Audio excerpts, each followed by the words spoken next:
this course. Okay. First of all, let me know how are you feeling being away from the campus for so long.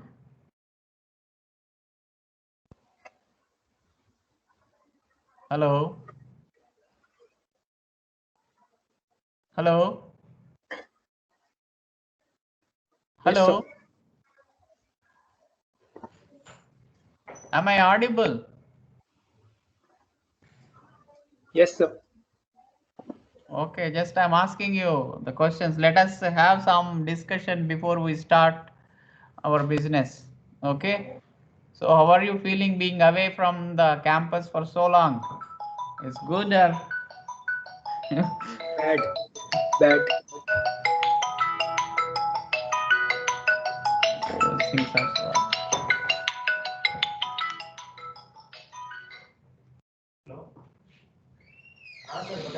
Okay, why have you chosen this course? There are so many other things, courses were floated. Why you got interested in the systems analysis? Any?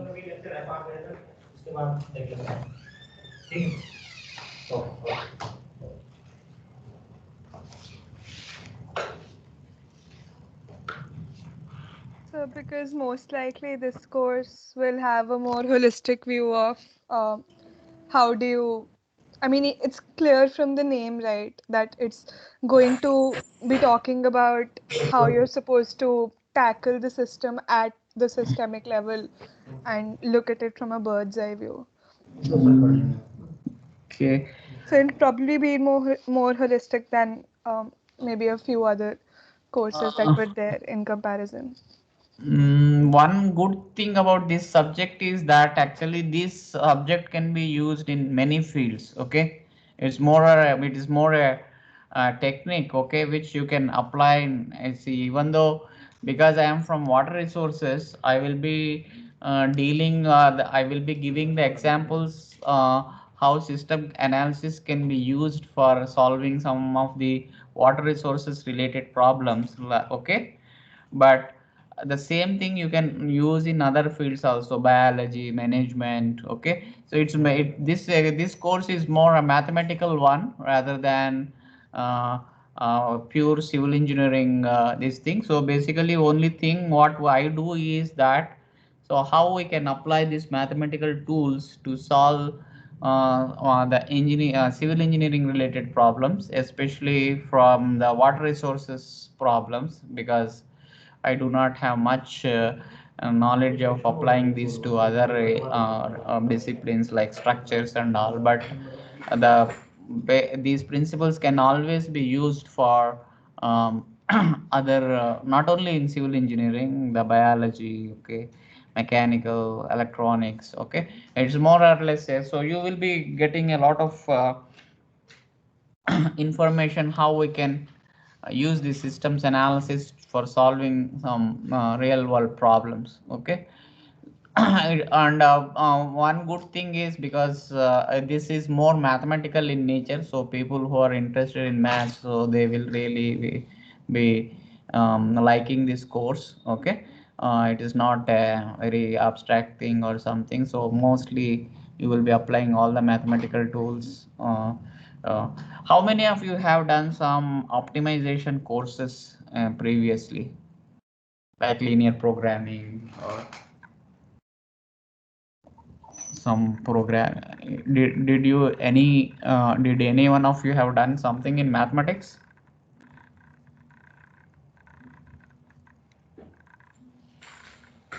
Yes, sir. Which one? Be So it little was not a louder. so uh, it was not a course, it was a project where I had to tell the optimum speed of the water flowing through a cooling system okay, so which technique you have used to solve, to using get? calculus. Okay, means simple analytical tools. Okay, means you get the derivatives and see whether derivative is zero, then okay, isn't it? Yes, sir. Yes, Oh, sir. that is basically the starting point of any optimization. Okay, but those are such techniques are useful only your objective function is analytically differentiable, okay? But if it is not analytically differentiable, then you have to go for some numerical techniques, okay, such as linear programming, dynamic programming, nonlinear programming, and all those things, okay? So anyway, we will be dealing all these things. We will start with the calculus, then we move forward with other techniques which are useful while solving the much more complicated and real world problems, okay? So basically, the systems analysis, the very name indicates that, okay, basically we are talking about what are the components of a system, okay, and what are the relationship between the these things. I will be following these three textbooks, okay, which are very useful, okay. One is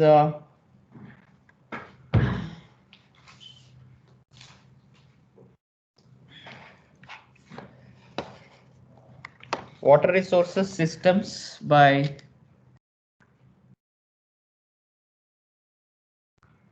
So I will be recording all my lectures. I will be teaching. I will not be putting any PPTs. Okay, I will be teaching as if I am teaching on a board. Okay, the only thing is here the color of the board is white. Okay, so and I will be recording all my lectures and I will be putting it on the Microsoft Teams, so you can download that. Okay. I don't feel comfortable in putting PPTs and running through them. Okay, so I like to write and get interact with the students as I teach. So the first book which I am following is Water Resources Systems by S. Vedula and P.P. Mujumdar.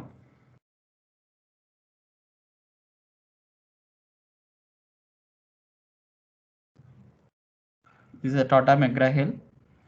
Okay, so this book is out of print, but you may get the soft copy of this. Okay.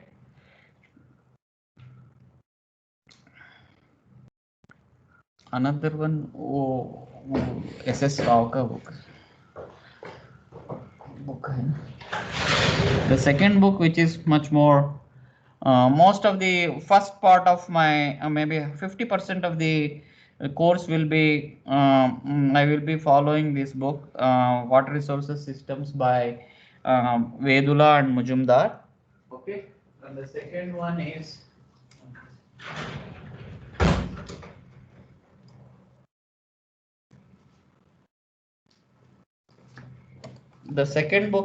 Engineering Optimization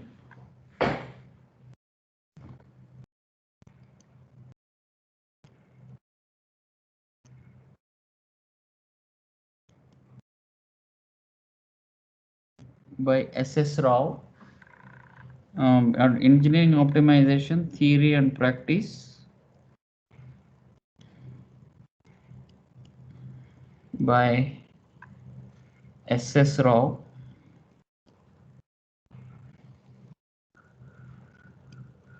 This is also a very good book. Okay, so where nonlinear optimization and other techniques are very well dealt in this book. The other one is the third one is by Operation Research by Amrita.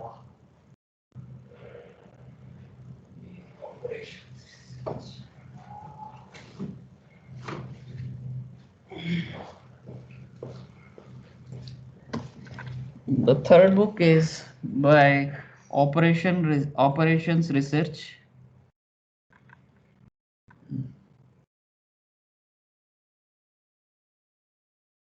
by Hamdi Taha.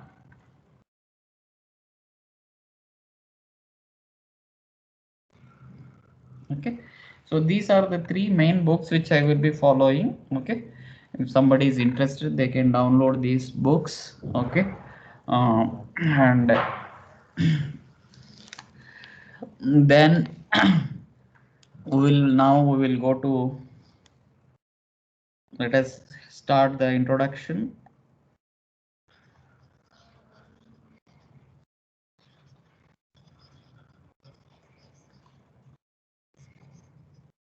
Am I audible?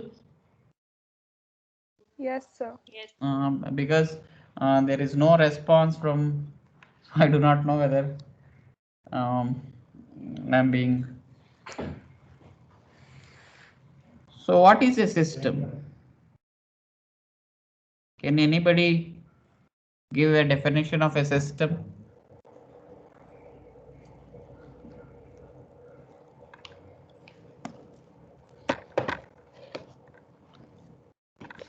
Hello? A collection of entities or objects that is that follows certain properties or shows certain characteristics in itself. Basically, it is an interaction among various quantities, okay, uh, within the environment itself. Like, let us take our IIT itself, okay. So it is a system, okay, like IIT Roorkee, if I take it.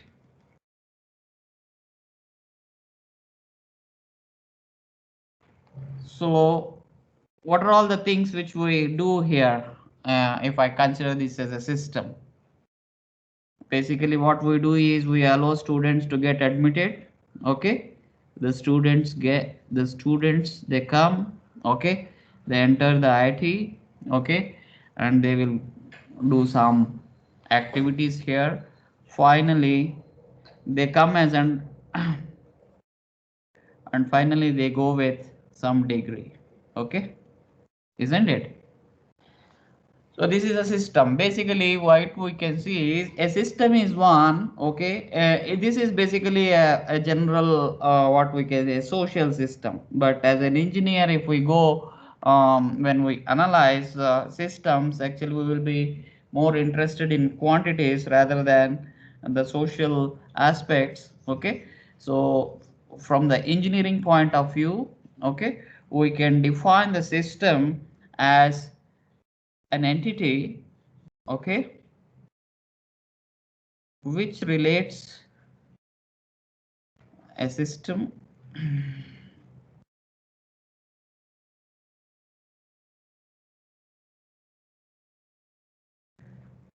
you give certain input to the system, okay, and you get a certain output, okay. Basically a system relates a certain input to a so what is this relationship between the input and the output depends upon what is the type of the system, okay. So can you give an example of a system now where you have some input and you have some output?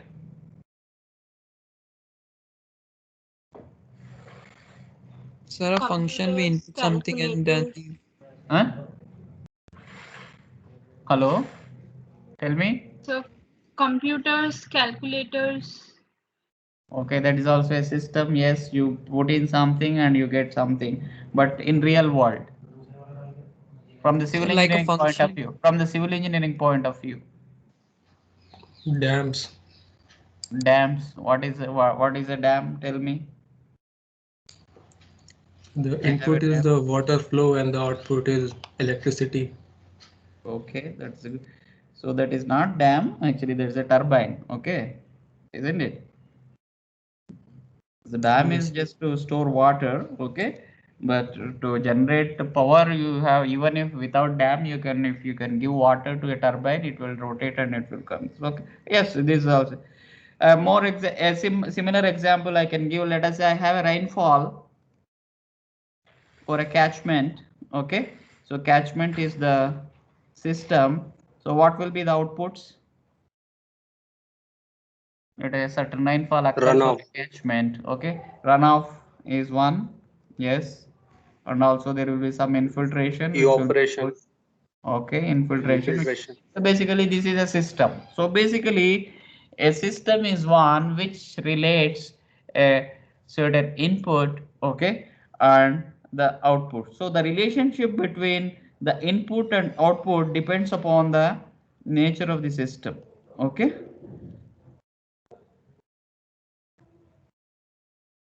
Nature of the system. If it is a so based on this, we can classify the systems, okay, as simple systems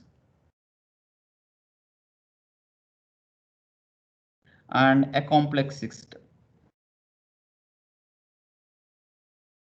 A simple system is one in which there is a direct relationship between the input and the output. There is a direct relationship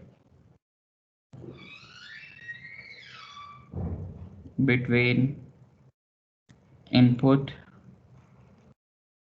and output. Can you give an example of a simple system?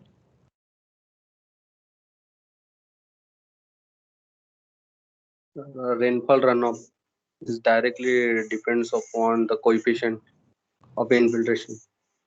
Or no, that's a much more a complex system. But anyway, okay. Anyway, if you know the runoff coefficient, you will get that. Means basically the runoff R is equals to some coefficient multiplied by the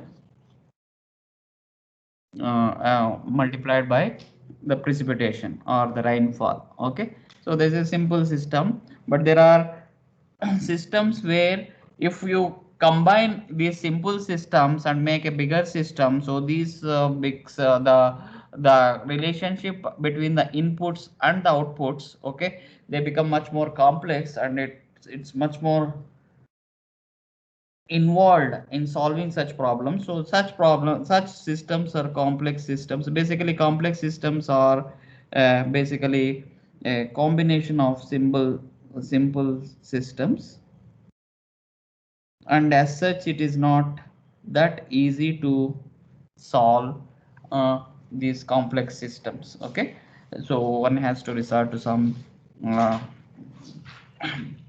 better methods of solving those systems. Okay, and based upon the relationship between the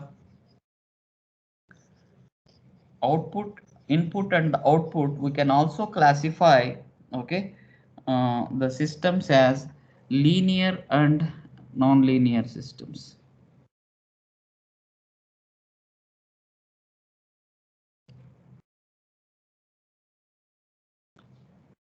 Okay, what is linear system? Anybody can? So which are maybe like directly related, like the more the rainfall, the more the infiltration, like that. No, that will be there as always. But what is a linear system? Have you heard of principle of superposition in mass in structures? Yes, Hello. sir. Principle of superposition. What does it tell? A system is said to be linear. Okay. Let me give two criteria for the system to be linear. Okay. So let us say if it is a linear system,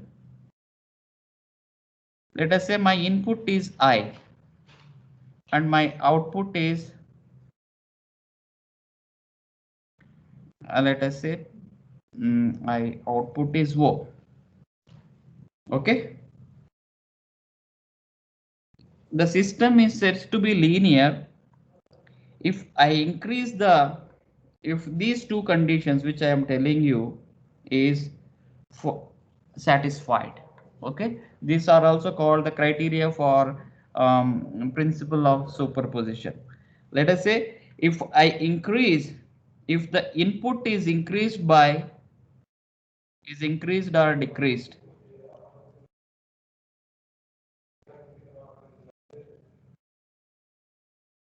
by m times, the output also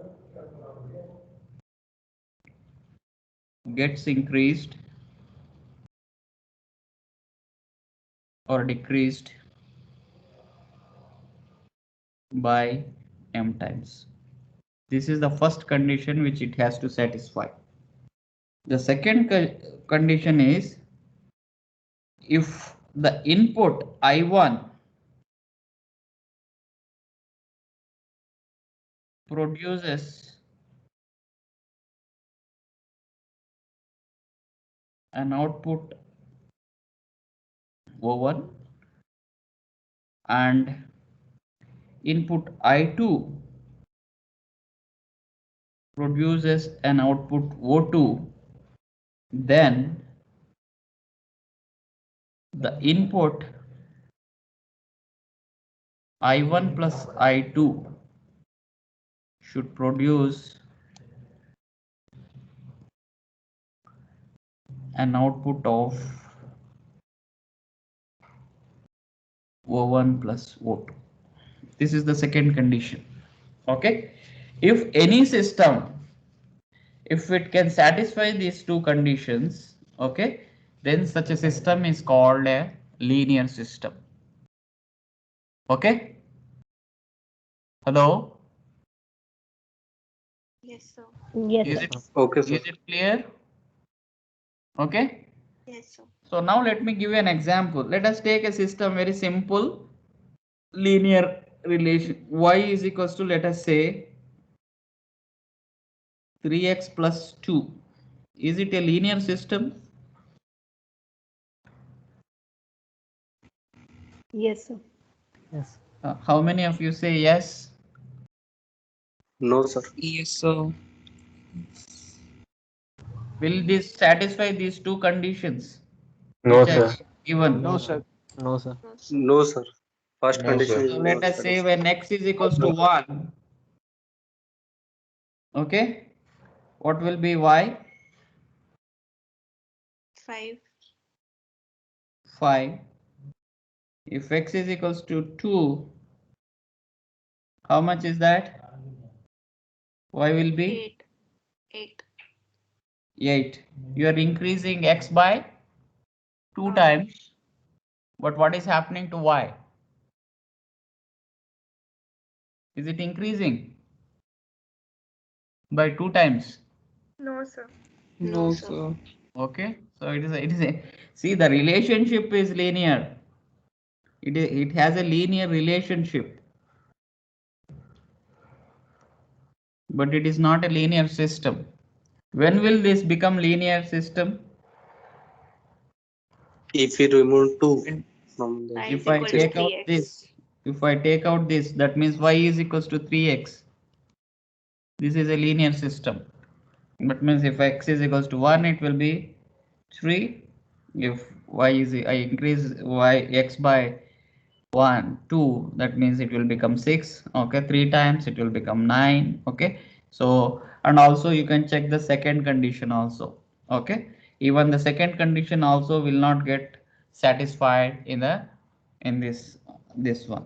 So basically, see, don't usually we always have a saying that because the relationship is linear, so we say that the system is linear. This is not a linear system. Okay, so the systems, um, a system will always be told a linear system only when these two conditions are satisfied. Okay, so these two conditions we call them as principles of superposition. If these two conditions are met, then we can use this. If an input I1 produces O1 and I2 produces O2, so then, so where do you use this? Where you would have used this principle of superposition in your Deflection in Force beams. calculation and force huh? Structural analysis. analysis. Sir, in the hydrograph Structural- computation, we use this Yeah, actually hydrograph system. analysis is also a linear system. Okay, and in structures, when you're finding out, I think deflections and all, Deflection. deflection also, if certain load, what is that, produces a certain deflection, if I put another load, then we will compute the deflections for each load and you add it, isn't it? So that is why, that is because the system is linear. Okay, So if these two conditions, even if one of them are not satisfied, then the system becomes a nonlinear system. Okay, and the analysis becomes much more complex. Okay.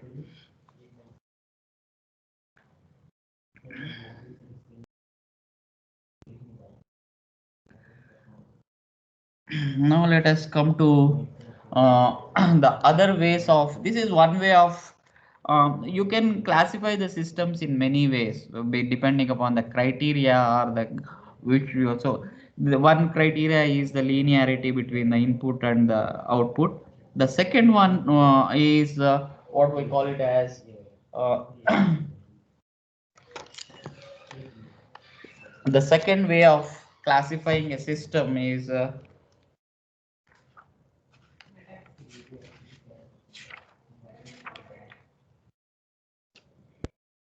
time variant and time invariant systems.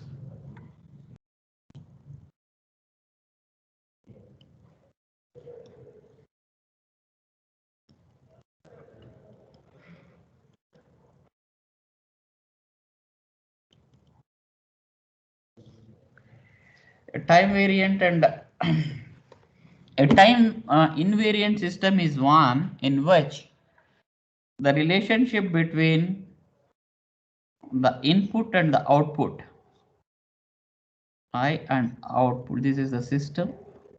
Okay, so this is output. So the relationship between O, which is a function of I, okay, is time invariant. Okay, if it is depends upon the time, okay, so then it becomes a time variant system. Can anybody give an example of a time invariant and a time variant systems? The steady flow or unsteady flow? Steady flow or unsteady So, flow? so consolidation, like it depends on time. Now first let us come to steady and unsteady flow. Let us how do you say that steady and unsteady flow is a time, steady flow is a variant and a invariant? Sir, in the sense that the path which is being followed by the particles in a steady flow, it's not changing by time if you don't disturb the water. So, in that sense. Mm. Okay, okay. In unsteady flows, Sir, unsteady flow will be time variant because there it is changing with time. The no. particle character. My question is not that, Kirat. Let us say I have a pipe. Okay, Mm-hmm. I give certain discharge here at Q1. Okay, Mm-hmm. at time let us say today in the morning. Okay, Yes, sir. and there will be some output. Okay, Hmm. let us say I do the same experiment in the evening. Okay, Yes, sir. so will it be same? If I give the same input in the evening, I will also get the same output. This is a time invariant system. Okay, Hmm. but let us say I have a catchment. Okay, Yes, sir. I have a catchment. There is a certain rainfall. Okay, let us say rainfall is P. Okay, certain amount of rainfall. Let us say 10 mm or 20 mm. Okay, Yes, sir. so let us say because of this, there will be certain runoff. Let us say R, which is 10 mm. Okay, Hmm. that means there was a precipitation of 20 mm. So 10 mm has gone inside the soil, and 10 mm is gone as runoff. Okay, Yes. will this relation be true always, or will it vary? The No, sir. catchment is same. I am It, not changing the catchment characteristics at all. sir, it will vary because the temperature is different in different days. So evaporation loss is different. Infiltration Okay. loss is different. It depends upon the what is the type of the soil or what is the status of the soil catchment. Okay, when the rainfall falls. During Yes, if sir. the catchment is already wet, you will have more Less infiltration. less infiltration and more rainfall. Okay, if the catchment is very dry, infiltration will be. So that means I cannot say that 100% that for this 20 mm I will always get 10 mm runoff, isn't it? Yes, sir. So it depends upon the time at which you are talking about. So this is a time variant system. Okay. Okay, sir. So a time invariant means if it doesn't depend upon the time at which you are applying this. Okay. Let us say I have a current flowing through a wire. Okay. If I apply certain voltage difference, okay, between the two, so the current will be V is equals I is equals to V by R, no? Okay. Yes, sir. So it remains same whether you do it in winter, whether you do it in, okay. So this is a time invariant system, like what pipe flow you told, no? Okay. Yes, sir. Of course, unless pipe becomes expanded because of temperature and all. Okay. So that we will not. So basically, this is what we are. So that means in time variant systems, for a given input, you need not get the same output. Okay. It depends upon the time at which you are applying. Okay. This is one. Okay. So based on this, we can classify the systems as time variant and time invariant systems. Okay. The second, another way of um, uh, classifying the systems are continuous systems and discrete systems.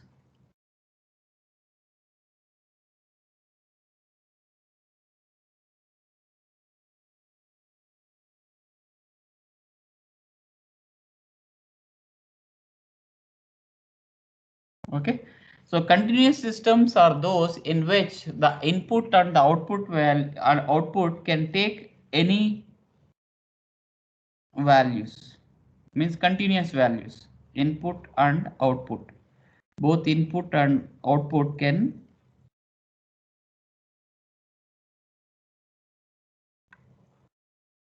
take any value. Okay, that means it is continuous. Okay, uh, there are systems where the input and output can take discrete values. Okay, so such types of systems are called discrete systems. Can anybody give an example of a discrete system?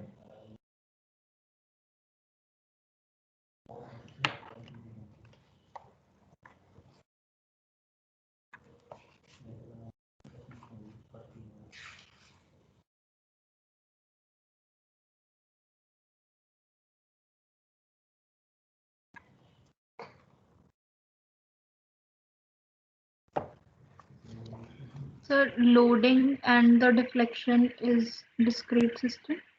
Why? Why? Because the loading can be anything, and That can take any value, no?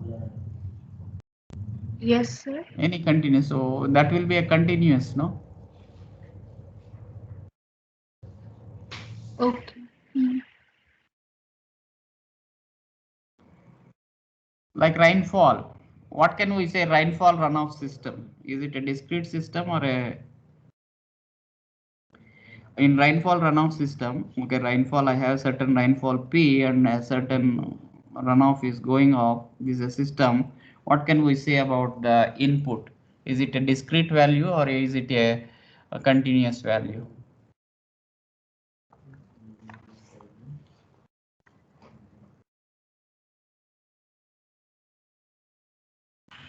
So it can be anything, right?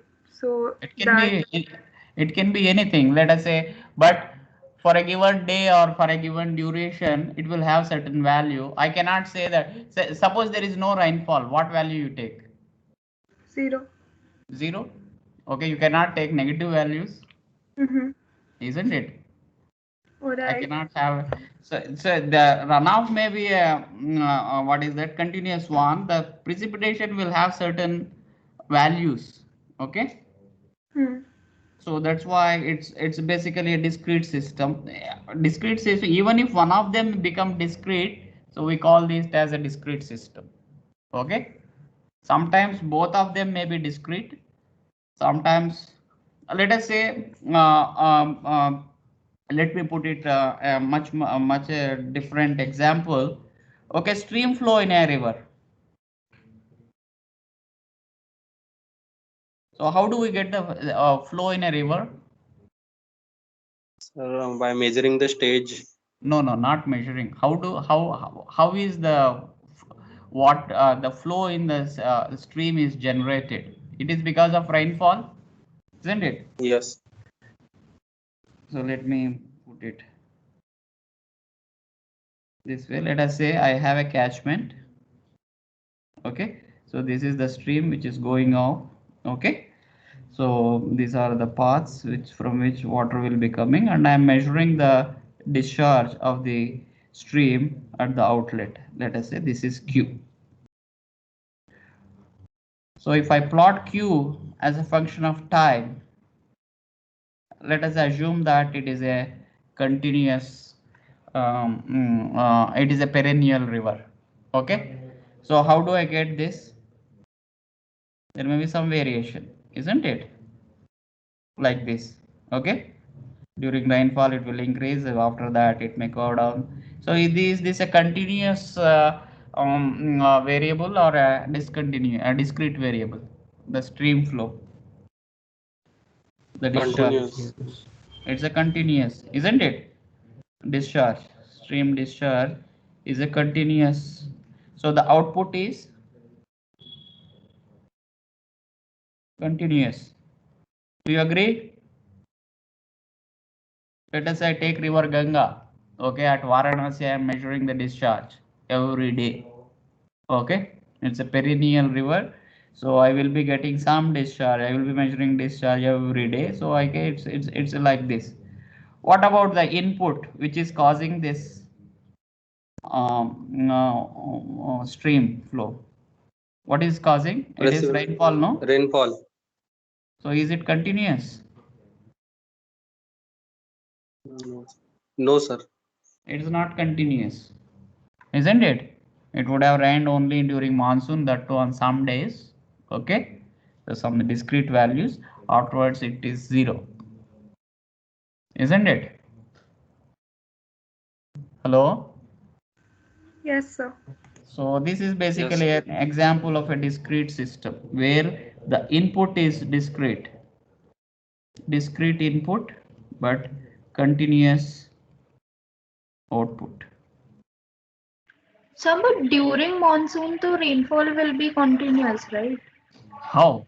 How? Yeah, yeah. From June to October, throughout this June to October, it will be raining.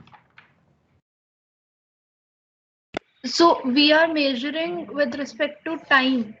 Yes. That okay, sir. If I plot T versus P, how will be that? In first day there is some rainfall. Let us say second day there is no rainfall.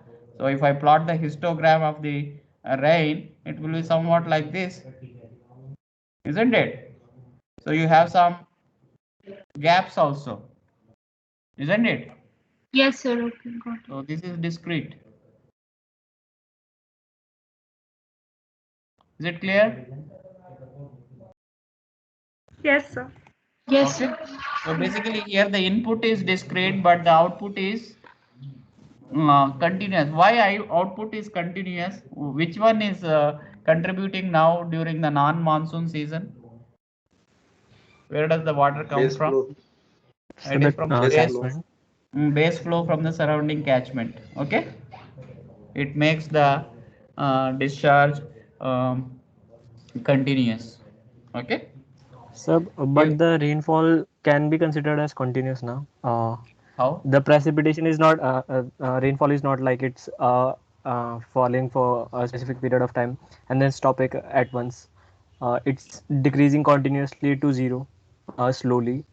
It's not like it just stopped raining. The value of rainfall. See, during that period it would have changed, but afterwards, let us say if you have 2 3 days there is no rainfall, it So, is sir, not. it will be continuously zero, but How? the value of input will be continuously zero. Uh, But you mean to say you mean to say that I consider zero as also a part of part precipitation. That means zero precipitation. yes, sir. If you It consider that, then but it is not the way we see. There is a certain it can take only certain values, and if it is discontinuous, then it's a discrete value. Okay. so no. If we provide no input, then we take that as discrete. Like Uh, we are providing input for some time, mm. and after for some period we stop it, then it will be a discrete input. Let us say here during the where the water there is no rainfall on the day where the no rainfall is there. Okay, your input is zero. Yes, yes, sir. Okay, what about the output? Its output is coming from the input, but the input has been stored in that catchment area That's already. what. So basically, there is a no direct relationship between for that particular day rainfall and for that particular day discharge. No, because Okay, it depends so upon the it's it like that depends the upon input has the gone into the antecedent system. And, antecedent events what all has occurred, isn't it? oh, okay. So that's way. So just this is one way of classifying this. Okay. Okay. Excuse me, sir. Tell me. Sir, won't stream discharge also be discontinuous? Means if we drew stream discharge as a histogram instead of continuous graph, like discharge in one day, it would be a discontinuous to How can it discrete be too as well. discontinuous? If it is not a perennial river, then it will be discontinuous. Let us say some local Sir, streams which get dried up during summer. Okay, like Solani River, you take. Okay, only during monsoon, whenever there is a rainfall, it flows. Afterwards, it stops, isn't it? yes, sir. But here and so there is a direct relationship between input and the output there, but here this is much more complicated because if something would have stored and it will be released afterwards. Okay, this becomes a much more complex system. Okay. Okay, then we also have another way of classifying the systems as lumped systems and distributed parameter systems. Lumped parameter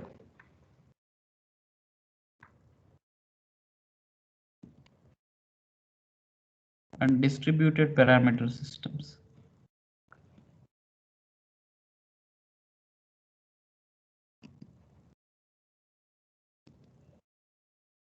Okay, lumped systems are those in which if I want to get an average output from the system.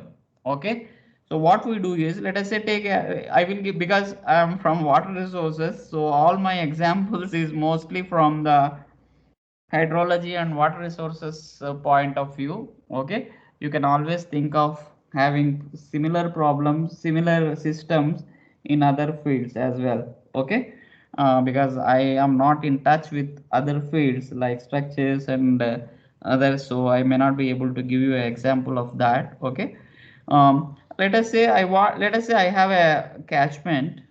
Okay,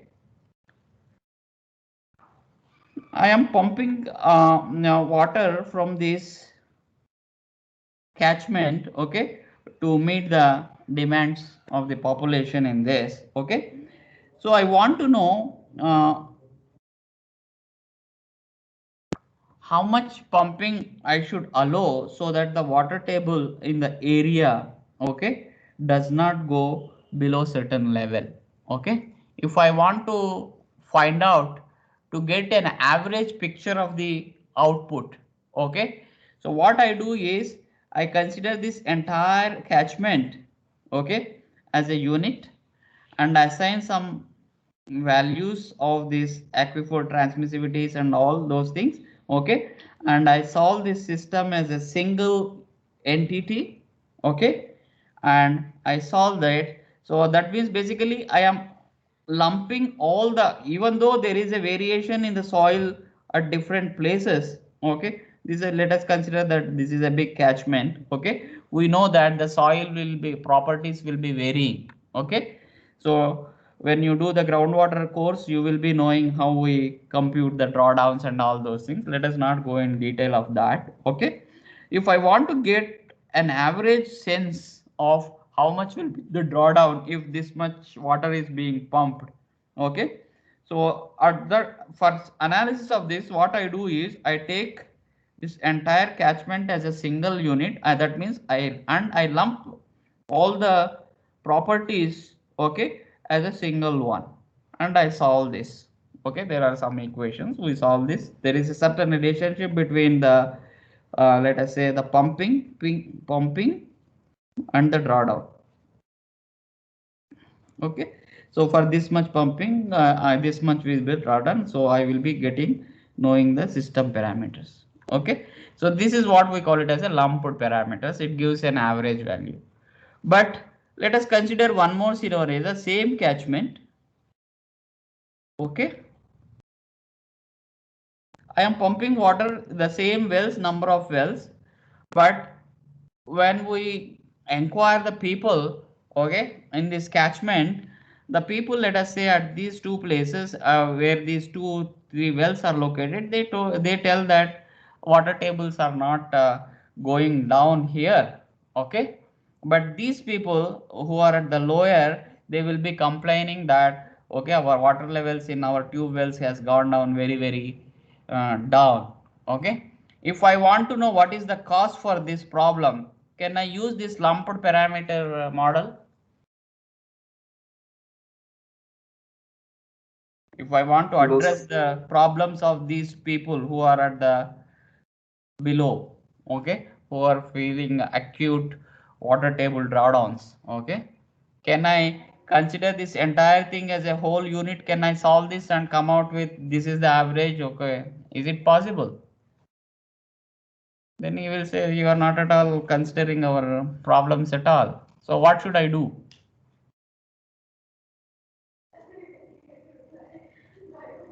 Then I should know what are the properties of these aquifers in these particular regions, as well as that means I have to divide them into different units and I assign the aquifer properties for each of these things and I have to solve this.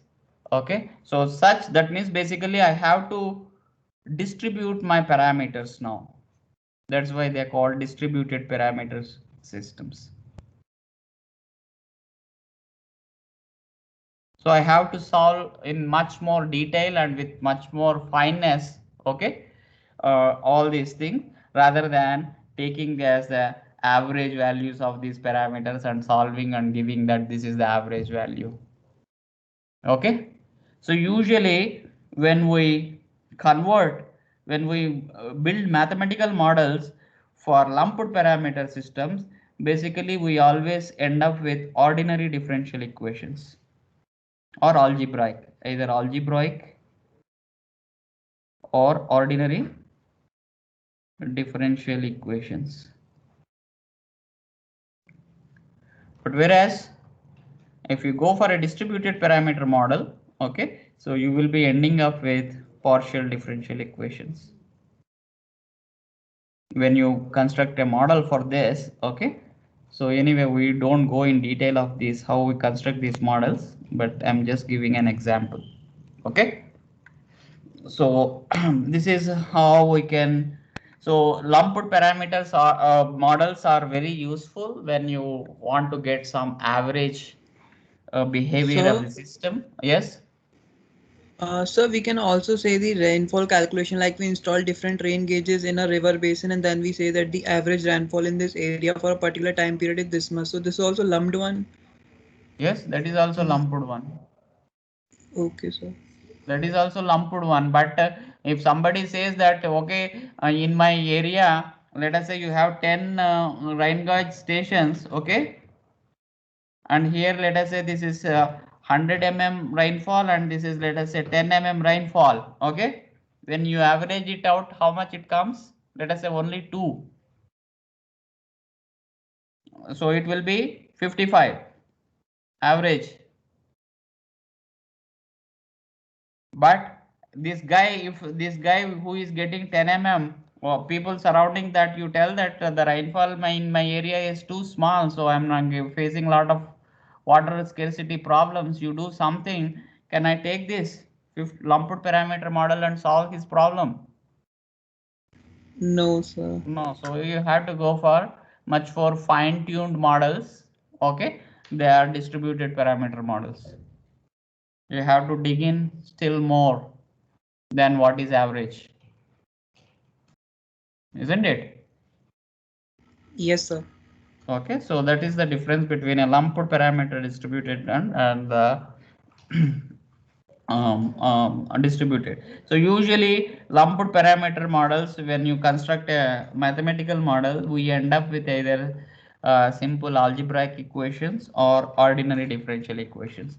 But when you go for distributed parameter models, so that will be, you will be ending up with partial differential equations, and you have to solve them with using some numerical techniques.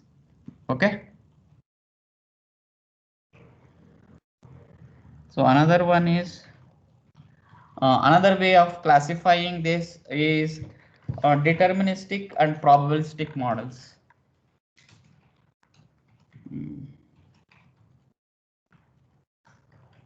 Before we stop, so I wanted to change my this Monday's or Tuesday's lecture to Wednesday. Is it possible to have any time which is suitable, which should be where there is no clash for even a single student?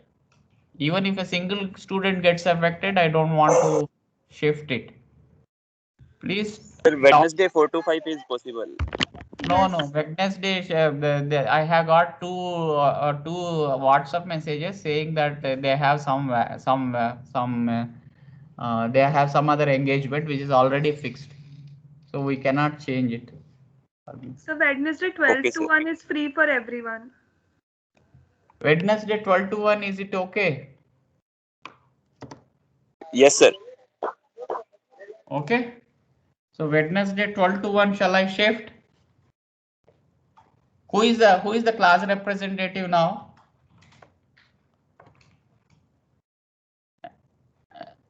Actually, yesterday I talked to Nishant and he sent. Then I got some two WhatsApp message from Shubham and Kirat because they have some other clashing with some other course, so which are already fixed. So now I cannot. So 12 to 1, is it okay? So I will tell Yes, sir. anyway. You can discuss among yourselves, and if you say by Monday, if you say that 12 to 1 on Wednesday is okay, so then we can shift that Tuesday's class to Wednesday 12 to 1. Okay. So will we have 2 tutorials? Wednesday 11 to 12 you have one tutorial, no? So Thursday भी लिखा हुआ time. Thursday भी लिखा था timetable में. Thursday में actually there are two batches. There are around 70 students, no? Okay. So 70 students, they would have given two batches. Okay. So that's why for one batch it is